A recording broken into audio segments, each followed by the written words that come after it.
The morning sun streamed through the towering glass windows of Blackwood International, casting long shadows across the polished marble floors.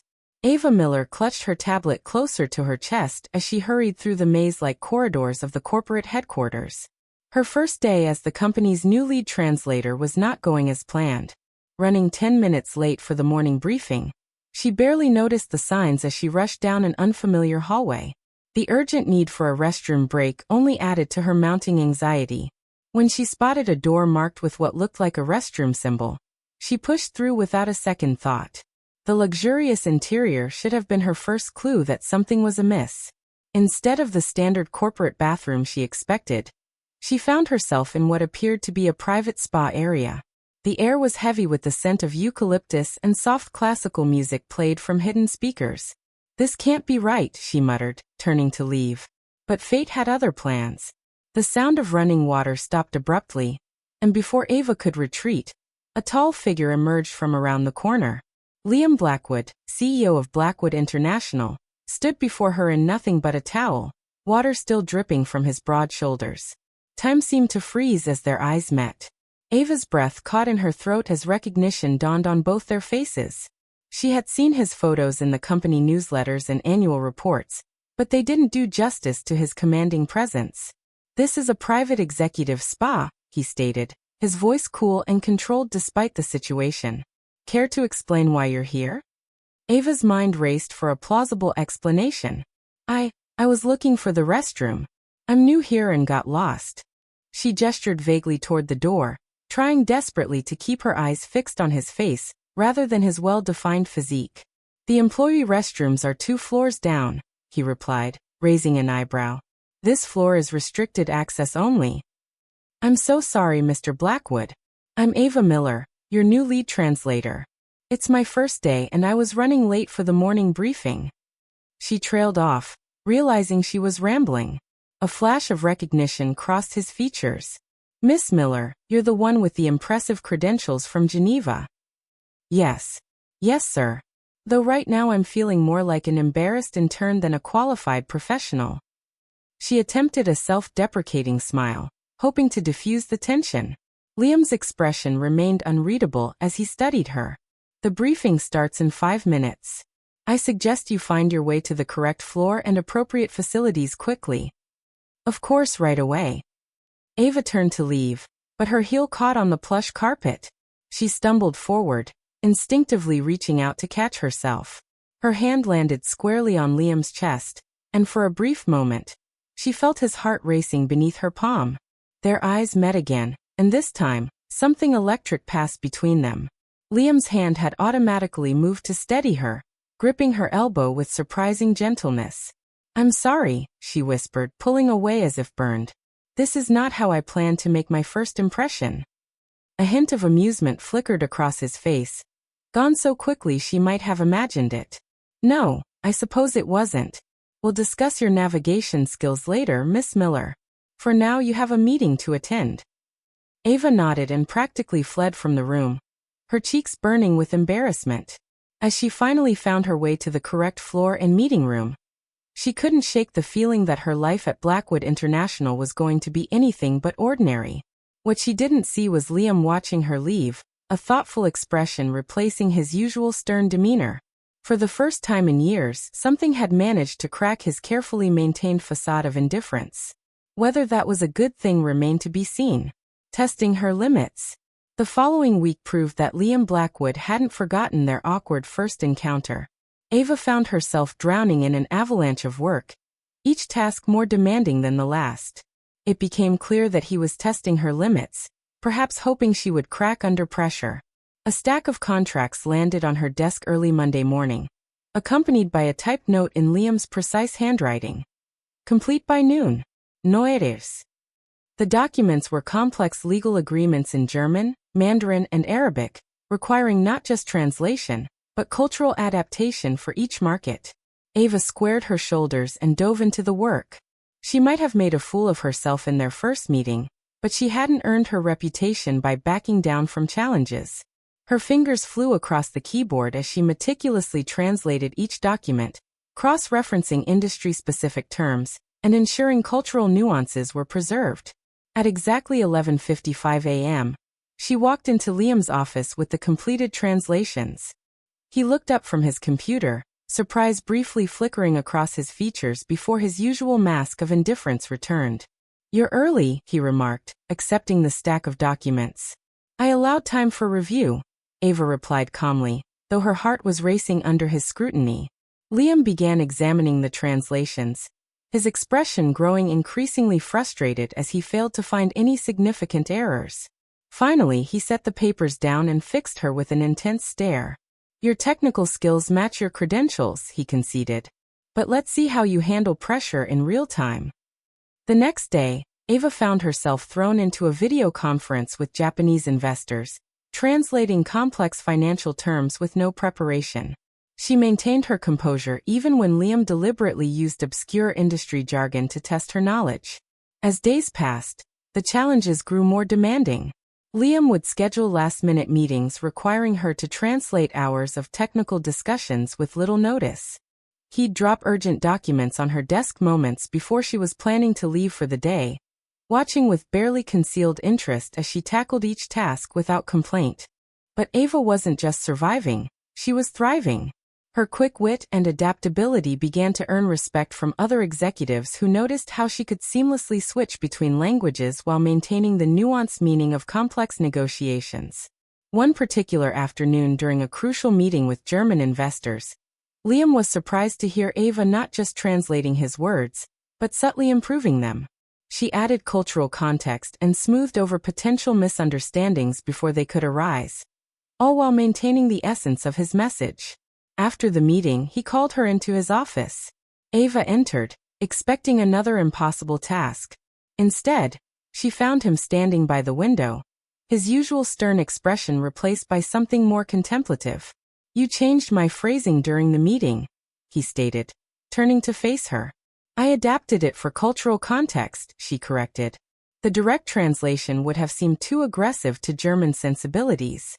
"I maintained your message while ensuring it would be received as intended." A ghost of a smile touched his lips. Most translators wouldn't dare take such initiative. "Most translators haven't accidentally walked in on their boss in a private spa," she replied before she could stop herself. "I figured my career here couldn't get more precarious." To her astonishment, Liam actually chuckled. The sound was rich and warm, completely transforming his usually severe features. For a moment, Ava caught a glimpse of the man behind the corporate mask, someone younger and more approachable than his reputation suggested. "You continue to surprise me, Miss Miller," he said, his voice softer than she'd ever heard it. Their eyes met, and that same electric tension from their first encounter crackled between them. Ava felt her breath catch as she noticed details she'd been trying to ignore. The way his shirt stretched across his broad shoulders, how his eyes weren't just brown but flecked with gold, the subtle scent of his cologne. The moment was broken by his phone ringing. Liam turned away to answer it, his business persona snapping back into place. Ava took the opportunity to retreat, but as she reached the door, his voice stopped her. "Miss Miller." She turned back. "Yes. Good work today." The words were simple, but coming from Liam Blackwood, they felt like high praise. As Ava walked back to her desk, she couldn't help but smile. She was beginning to understand that Liam's tests weren't just about proving her professional worth. They were his way of keeping people at a distance. The question was, how long could he maintain that distance when she kept exceeding his every expectation? The answer would come sooner than either of them expected, bringing with it revelations that would shake the foundations of their carefully maintained professional relationship. The Charity Gala. The annual Blackwood International Charity Gala transformed the company's austere headquarters into a glittering wonderland. Crystal chandeliers cast rainbow reflections across the marble floors, and the air hummed with classical music and quiet conversation. Ava stood near the refreshment table, feeling somewhat out of place in her midnight blue evening gown. Her role tonight was to assist with international guests, but so far the evening had been quiet. She watched as Liam worked the room, moving from group to group with practiced ease. He looked particularly handsome in his tailored tuxedo, though she noticed the slight tension in his shoulders that betrayed his discomfort with such social occasions. Everything changed when the waiters began circulating with champagne trays. Ava observed as Liam's entire demeanor shifted. His jaw tightened, and his knuckles turned white around his water glass. When a waiter approached him with champagne, he recoiled so subtly that most wouldn't have noticed, but Ava did. She watched as he excused himself from his current conversation and slipped out onto the balcony. Without really thinking about why, she followed him. The night air was cool and carried the scent of blooming jasmine from the corporate gardens below. Liam stood at the railing, his back rigid, his breathing slightly uneven. He didn't turn when she approached, but she knew he was aware of her presence. "You should be inside," he said, his voice rougher than usual. "There might be guests who need translation." "They can wait," Ava replied softly. She moved to stand beside him, careful to maintain a professional distance. "What is it about?" "About champagne." He turned to her sharply, surprise and something like fear flickering across his features. "You noticed that?" "I notice a lot of things about you," she admitted. "It's part of my job, to read people, to understand what's not being said." Liam was quiet for so long that she thought he wouldn't answer. When he finally spoke, his voice was distant, as if coming from somewhere deep in the past. "5 years ago, I was at a gala much like this one. My wife Grace was there, and our daughter Lily." He paused, his hands gripping the railing. "We were celebrating a major merger. Everyone had champagne. I was giving a toast when we got the call. There had been an explosion at one of our research facilities." Ava's heart clenched as she began to understand. "Your family. They found evidence of sabotage, a rival company trying to steal our research data. The explosion was meant to be a distraction, but something went wrong." His voice cracked slightly. "I was here raising a champagne glass while my family was." He couldn't finish the sentence. Without thinking, Ava reached out and placed her hand over his on the railing. His skin was cold, but he didn't pull away. "That's why you push everyone away," she said softly. "Why you test people so hard." He turned to look at her, and in the moonlight, she could see the raw pain in his eyes. The merger partner turned out to be behind it all. Someone I trusted, someone I considered a friend. After that, I learned that trust is a luxury I can't afford. "But it's killing you inside," Ava whispered. "Living without trust, without connection, it's not really living at all." Their eyes met, and for a moment, all the barriers between them seemed to dissolve.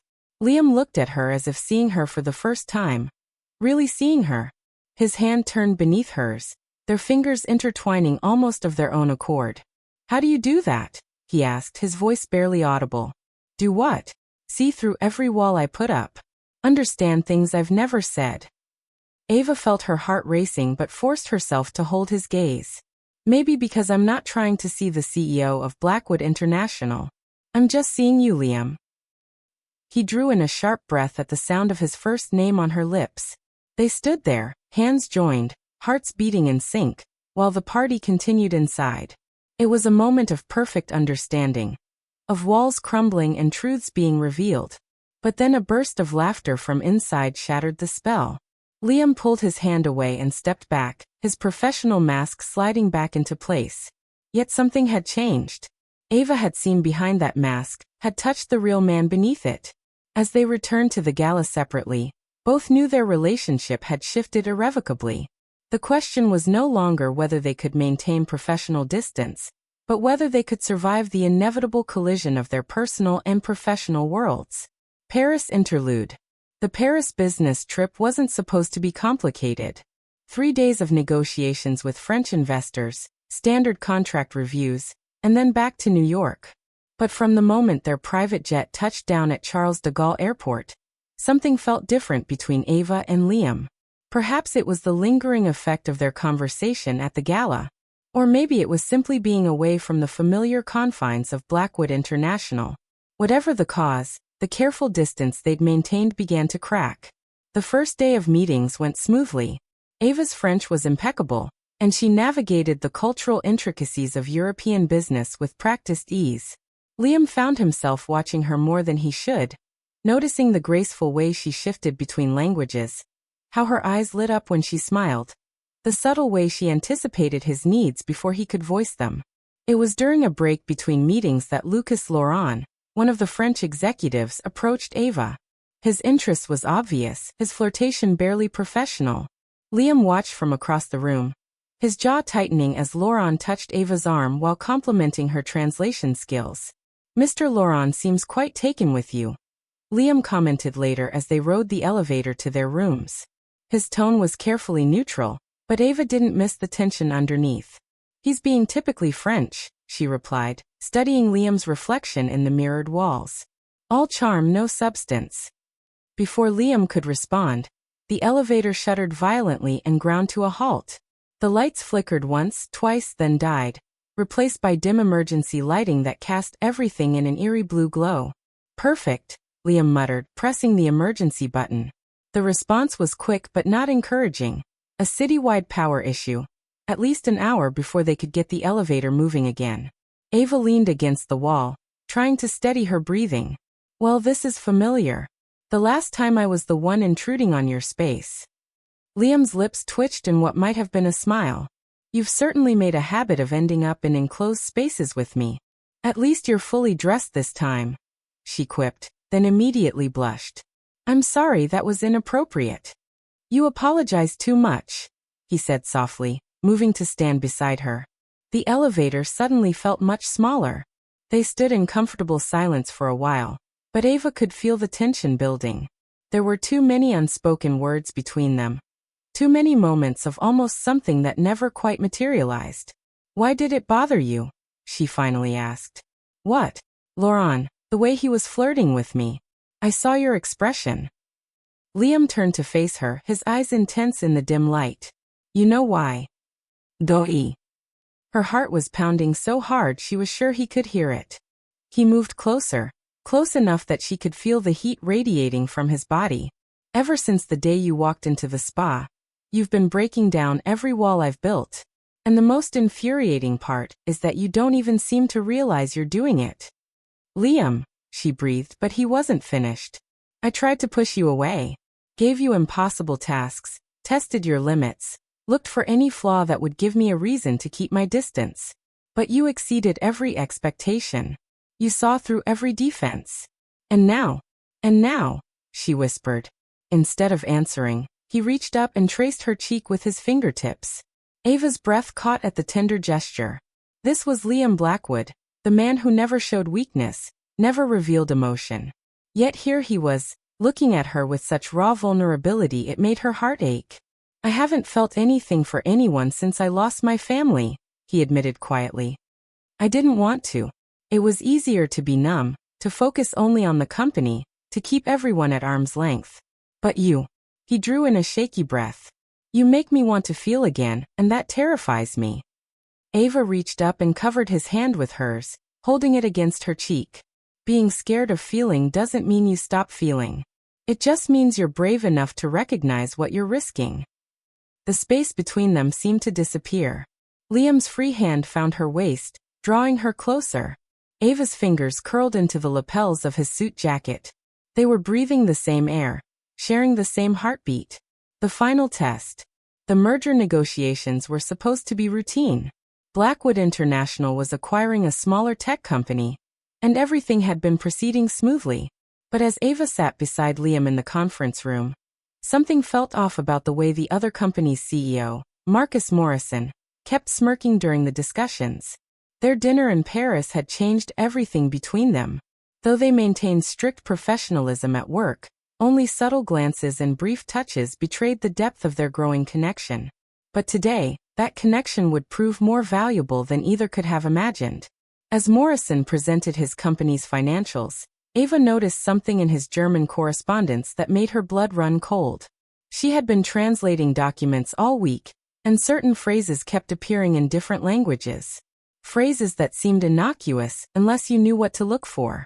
While translating Morrison's words into Mandarin for the Chinese investors present, Ava carefully passed a note to Liam. "Need to speak privately. Urgent." Liam's expression didn't change, but he called for a brief recess. In his private office, Ava's hands trembled as she spread out the documents. "The coding in these contracts," she explained, pointing to specific phrases in different languages. They're similar to what investigators found in the documents from 5 years ago. The ones from the merger that... She hesitated, knowing this would hurt him. The one that killed my family, Liam finished, his voice tight. Are you certain? Yes. Morrison's company, it's a shell corporation. The same people who were behind the sabotage 5 years ago. They're trying to gain control of Blackwood International from the inside. Liam's face went pale, then hardened with fury. They've been planning this for years, waiting for the right moment. He slammed his fist on the desk. I should have seen it. Ava touched his arm gently. You couldn't have known. But we can stop them now. He looked at her, really looked at her, and something shifted in his expression. We. Yes, we. You're not alone anymore, Liam. She squeezed his hand. And I have a plan. When they returned to the conference room, everything was different. Liam began speaking about the merger terms with Ava translating into multiple languages for the international investors, but her translations were carefully crafted, exposing the hidden meanings in Morrison's documents while appearing to simply convey business terms. Morrison's smirk began to fade as he realized what was happening. The international investors started whispering among themselves, recognizing the coded phrases that Ava was cleverly highlighting. Is something wrong, Mr. Morrison? Liam asked, his voice deadly calm. You look uncomfortable. Morrison's face contorted with rage. You have no proof of anything. Actually, Ava interjected, sliding forward a stack of translated documents. We have proof in 6 different languages. Every coded message, every hidden clause, every connection to the shell companies involved in the incident 5 years ago. The room erupted into chaos. Morrison tried to flee but was stopped by security. The investors demanded explanations, and evidence was presented to the authorities who had been quietly summoned. Hours later, after the dust had settled and statements had been given, Liam found Ava in her office. She was still there, organizing the evidence for the investigation. You saved my company, he said quietly, closing the door behind him. I saved more than that, she replied, turning to face him. I saved you from letting them hurt you again. Liam crossed the room in 3 strides and pulled her into his arms. This time there was no hesitation, no holding back. His lips found hers in a kiss that spoke of gratitude, admiration, and something much deeper. When they finally parted, Liam rested his forehead against hers. When you first walked into that spa, I thought you were going to be nothing but trouble. Ava laughed softly. I was the best kind of trouble. His expression grew serious. I spent 5 years building walls, convinced that letting anyone close would only lead to more pain. But you didn't try to break down those walls. You simply showed me that it was safe to open the door. And now? She asked, her heart racing. Now I'm done hiding, done being afraid to feel. He cupped her face in his hands. I love you, Ava Miller. Not just for saving my company, but for saving me. For showing me that trust isn't a weakness, and that love is worth the risk. Tears shimmered in Ava's eyes. I love you too. All of you. The stern CEO, the wounded man, the person you're becoming who isn't afraid to feel anymore.